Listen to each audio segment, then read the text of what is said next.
Hello everyone, welcome to my YouTube channel NCERT hub. आज हम class 4 की EVS का चैप्टर 22 समझेंगे, दुनिया मेरे घर में। तो इसमें ऐसे छोटे छोटे किस्से बताए गए हैं जो डेली लाइफ में हमारे घर में होते रहते हैं और इनसे बच्चों पर या फिर हम पर बहुत प्रभाव पड़ता है। देखते हैं।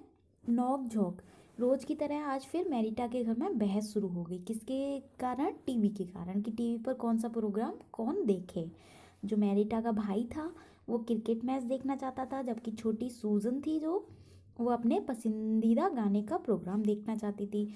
मम्मी और आंटी थे तो फास्ट फ्रेंड यानी कि गहरे दोस्त थे, लेकिन उनकी पसंद जो थी वो बहुत अलग अलग थी। मम्मी समाचार देखना चाहती थी जबकि आंटी एक सीरियल।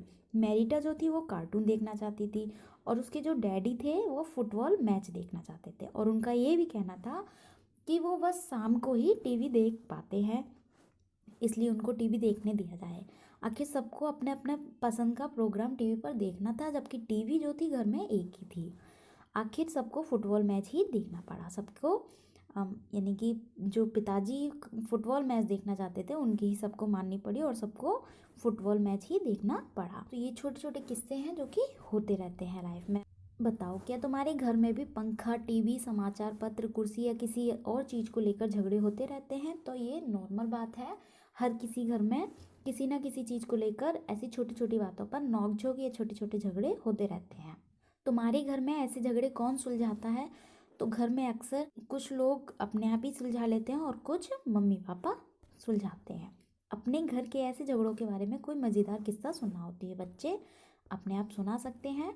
क्या तुमने कहीं और एक ही चीज़ के लिए लोगों को आपस में झगड़ते देखा है? तो आप ये कमेंट करके बता सकते हैं। अलग क्यों? शाम के 7 बजे हैं। प्रतिभा अपनी सहेली के घर से भागी भागी अपने घर जा रही है। शाम के 7 बजे हैं और जो प्रतिभा है वो अपनी सहेली के घर से भागी भागी अपने घर जा रही है, यानी कि जल्दी में। और जो नुक्कड़ यानी कि जो चौराया होता है वहाँ पर उसका भाई जो संदीप और संजय है वो दोस्तों के साथ खेलने में ही लगे हुए हैं। उन्हें घर पहुँचने की कोई जल्दी नहीं है, क्योंकि अगर वो घर देर से भी पहुँचे तो भी उन्हें कोई घर में कुछ नहीं कहेगा या फिर कोई टोकेगा नहीं या फिर कोई डांट नहीं लगेगी। जबकि अगर प्रतिभा लेट हो गई तो उसको घर वाले कुछ बोलेंगे या फिर उसको डांट पड़ेगी। प्रतिभा को यह बात ठीक नहीं लगती। उसके लिए एक नियम और उसके भाइयों के लिए दूसरा, पर वह क्या करे। उस प्रतिभा को ये बात अच्छी नहीं लगती कि उसके लिए नियम अलग है और उसके भाइयों के लिए अलग नियम है। उसके लिए और उसके भाई के लिए नियम एक ही होने चाहिए, पर वह कर भी क्या सकती है? वह किसी से कुछ नहीं कह सकती। क्या तुम्हारे या किसी दोस्त के परिवार में ऐसी बातें होती हैं? तुम इस बारे में क्या सोचते हो? अक्सर लोगों के घरों में लड़की के लिए या फिर बच्चों के लिए अलग अलग रूल्स होते हैं। क्या लड़का लड़की और आदमी औरत के लिए अलग अलग नियम होने चाहिए? तो नहीं, सभी के लिए एक ही नियम होने चाहिए। सोचो, अगर लड़कियों के लिए बनाए गए नियम लड़कों पर और लड़कों के लिए बनाए गए नियम लड़कियों पर लागू हों तो क्या होगा? लड़कों के नियम लड़कियों के लिए और लड़कियों के नियम लड़कों पर लागू किए जाएं तो भी असमानता फैलेगी, असमानता होगी। इसलिए सभी के लिए नियम, चाहे वो लड़की हो या लड़का हो या फिर औरत हो या आदमी हो, सभी के लिए नियम एक जैसे ही होने चाहिए। पिल्लू मामी। एक दिन फली, नाजू और उनके दोस्त पिल्लू मामी के साथ समुद्र तट पर घूमने जाते हैं। पानी और रेत में खूब खेलने के बाद बच्चों ने आकाशी झूले में चक्कर भी लगाया। आकाशी झूला यानी कि जो बहुत बड़ा होता है, ऐसा लगता है कि आसमान में ही पहुंच गया। भेलपूरी खाई और गुब्बारे भी खरीदे।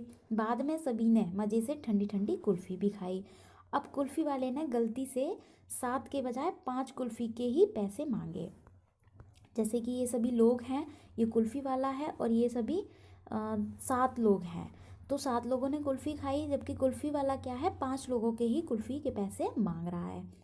तो बच्चों ने सोचा चलो पैसे तो बच गए, पर पिल्लू मम्मी ने कुल्फ़ी वाले को सही हिसाब समझाया और 7 कुल्फ़ियों के ही पैसे दिए।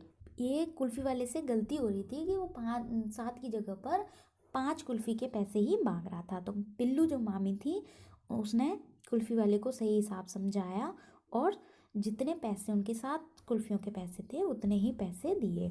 उस दिन बच्चों ने पिल्लू मामी से जो बात सीखी उसे शायद वे कभी नहीं भूलेंगे। पिल्लू मामी ने उस दिन उन्हें ईमानदारी का पाठ पढ़ाया और ईमानदारी की बात समझाई या वो उनसे सीखे, तो ये बात शायद उन्हें वो हमेशा याद रहे। अपनी कल्पना से इस कहानी का अंत बदलकर कॉपी में लिखो। तो आप अपनी कल्पना के अकॉर्डिंग इस कहानी का अंत बदलकर कॉपी में लिख सकते हैं या उसको कमेंट भी कर सकते हैं। क्या तुम्हारे परिवार में भी कोई पिल्लू मम्मी की तरह है? कौन? तो अक्सर हमारे परिवार में हमारे मम्मी पापा या हमसे जो बड़े होते हैं वो हमें ईमानदारी का ही पाठ पढ़ाते हैं या ईमानदारी के लिए ही समझाते हैं। अगर पिल्लू मामी कम पैसे देकर वहाँ से चली जाती तो बच्चे इस बारे में क्या सोचते? तुम इस बारे में क्या सोचते हो? अगर पिल्लू मामी वहाँ से कम पैसे देकर वहाँ से चली जाती तो बच्चे ऐसे चीटर बन जाते कि उन्हें ऐसा कुछ फ़र्क नहीं पड़ता कि किसी के पैसे ले लो, तो वो अक्सर बेईमानी करने लगते और पिल्लू मामी को भी बच्चे बेईमान समझने लगते, तो उनका गलत मैसेज पहुंचता और हमें ऐसा करना भी नहीं चाहिए। मैं क्या करूं? अक्षय को अपनी दादी माँ से बहुत लगाव है, वे भी उसे बहुत प्यार करती हैं। तो जो अक्षय है वो अपनी दादी माँ से बहुत लगाव है और जो उसकी दादी माँ है वो भी उससे बहुत प्यार करती हैं। वो उससे खूब रोचक बातें करती है। अक्षय के दोस्त अनिल को पसंद करती हैं। उसकी दादी जो है वो अक्षय के दोस्त अनिल को बहुत पसंद करती हैं, पर वे अक्षय को एक बात बार बार समझाती हैं कि उसे कभी भी अनिल के घर से ना तो खाना खाए और ना ही कभी वो पानी पिए, यानी कि अनिल के घर से वो कभी खाना पीना ना करे। वे कहते हैं कि अनिल के परिवार वाले उनके परिवार से बहुत ही अलग हैं। एक दिन अनिल के घर के पास बड़े मैदान में वॉलीबॉल का मैच हुआ।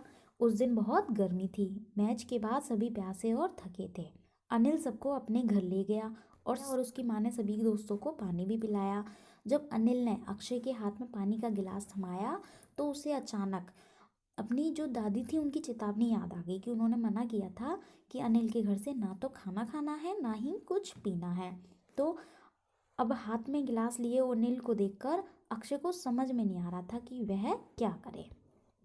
तो ऐसे कभी कभी असमंजस हमारे मन में कभी कभी होने लगते हैं। तुम्हें क्या लगता है अक्षय क्या करेगा? अक्षय बहुत थका भी हुआ था और उसे प्यास भी लग रही थी, तो आई थिंक वो पानी पी लेगा। अक्षय उलझन में क्यों पड़ गया? क्योंकि उस टाइम पर अक्षय बहुत प्यासा था, थका हुआ था, जबकि उसकी दादी ने उसको अनिल के घर से पानी पीने के लिए या कुछ खाने के लिए मना किया था, तो वो उलझन में पड़ गया था। अक्षय की दादी माँ ने उसे अनिल के घर का पानी पीने के लिए क्यों मना किया होगा? क्योंकि अक्षय की दादी जो समझती थी कि उनके घर के रीति रिवाज और उस अनिल के घर के रीति रिवाज बहुत अलग थे। तो दादी माँ थी जो पुराने ख्यालातों की थी, इसलिए पुराने रीति रिवाजों की थी, इसलिए उन्होंने अनिल के घर का पानी तक पीने के लिए अक्षय को मना किया होगा। क्या तुम किसी ऐसे व्यक्ति को जानते हो जो अक्षय की दादी माँ की तरह ही सोचते हो? कमेंट करके बता सकते हैं। क्या तुम अक्षय की दादी माँ से सहमत हो? तो नहीं, और आप अपनी राय कमेंट में लिखकर भेज सकते हैं। तुम्हारी राय में अक्षय को क्या करना चाहिए? किसका फैसला? धोड़ू का परिवार बहुत बड़ा है। परिवार के रुपए पैसे और खेती बाड़ी का सारा काम बड़े काका ही संभालते हैं। परिवार के छोटे बड़े सभी निर्णय वे ही लेते हैं। तो जो धोड़ू है उसका परिवार बहुत बड़ा है और जो रुपये पैसे का और खेती बाड़ी का जो भी सारा काम होता है उसके बड़े काका जो है वही संभालते हैं और परिवार के छोटे बड़े जितने भी सारे निर्णय होते हैं सब वही लेते हैं। अभी तक तो धोड़ू खेत में काम करवाता था, पर अब वह कुछ नया करना चाहता था। वह बैंक से कुछ पैसे उधार लेकर आटे की चक्की लगाना चाहता था, क्योंकि गांव में एक भी चक्की नहीं थी और उसको पूरा विश्वास था कि उसके नए काम से उसके परिवार को फ़ायदा होगा, मुनाफा होगा। उसने अपने बाबा को तो मना लिया था, पर बड़े काका उसकी एक भी सुनने को तैयार नहीं थे। उसने अपने नए काम के लिए अपने बाबा को तो तैयार कर लिया था, पर उसके जो बड़े काका थे वो उसकी सुनने के लिए तैयार नहीं थे। तुम धोड़ू की जगह होते तो क्या करते? हम ये कोशिश करते कि हम अपने से बड़ों को तैयार कर लें अपने काम के लिए। क्या तुम्हारे साथ कभी ऐसा हुआ है कि तुम कुछ करना चाहते हो पर घर के बड़ों ने मना किया हो? तो अक्सर ऐसा होता है, क्योंकि बड़े हमारी सेफ्टी के लिए हमसे किसी काम को करने के लिए मना करते हैं। तुम्हारे घर में ज़रूरी फैसले कौन लेता है? तुम्हें इस बारे में क्या लगता है? तो हमारे घर में ज़रूरी फैसले हमारे पेरेंट्स या फिर हमसे बड़े लेते हैं। आप अपने बारे में कमेंट कर कर बता सकते हैं। अगर तुम्हारे परिवार में या तो रिश्तेदारी में हमेशा एक ही व्यक्ति अपनी बात मनवाता रहे तो तुम्हें कैसा लगेगा, इसका आप कमेंट में जवाब दे सकते हैं। यह अच्छा नहीं लगता। मीना और रितु इस टापू खेलकर लौट रहे थे। जो मीना और रितु थी वो एक फ्रेंड थी और इस टापू खेलकर घर लौट रही थी। चलो ना मेरे घर चलो, मीना ने रितु को खींचते हुए कहा। अब जो मीना थी वो रितु का हाथ खींचते हुए कहती है कि चलो मेरे घर चलो। तो रितु होती है वो कहती हैं तुम्हारे मामा तो घर पर नहीं है, अगर वे नहीं होंगे तो ही मैं आऊँगी। तो जो मीना होती है वो कहती है कि क्यों, मामा को तो तुम अच्छी लगती हो और मामा कह भी रहे थे कि तुम अपनी सहेली रितु को घर लाना, मैं दोनों को खूब सारी चॉकलेट खिलाऊंगा। पर रितु जो होती है वो मीना से अपना हाथ छुड़ाकर बोलती है तुम्हारे मामा से मुझे डर लगता है और हाथ भी पकड़ते हैं तो मुझे अच्छा नहीं लगता। यह कहकर रितु अपने घर चली जाती है। तो अक्सर कुछ ऐसे इंसिडेंट्स होते हैं जो हमारे घर में आसपास हमारे फैमिली में होते हैं और उनका हमारे ऊपर या फिर बच्चों के ऊपर बहुत प्रभाव पड़ता है। जैसे छोटी छोटी बातों पर नोक-झोंक होना, या फिर घर में या पड़ोस में असमानता होना, या फिर रूल्स की बात ले लो, किसी के लिए कुछ रूल्स होना, किसी के लिए कुछ रूल्स होना। तो ये अक्सर ऐसे छोटे छोटे किस्से हैं, छोटे छोटी कहानियाँ हैं जिसके द्वारा बच्चों को ये समझाया गया कि ऐसी सिचुएशन में बच्चे अपने विचारों से कैसे सोचें और उसमें उन्हें कैसा निर्णय लेना चाहिए। तो अब ये चैप्टर यहीं फिनिश होता है। अगर आपको ये समझ में आया हो तो लाइक कीजिए, शेयर कीजिए एंड कमेंट कीजिए। मिलते हैं नेक्स्ट सेशन में। Thank you.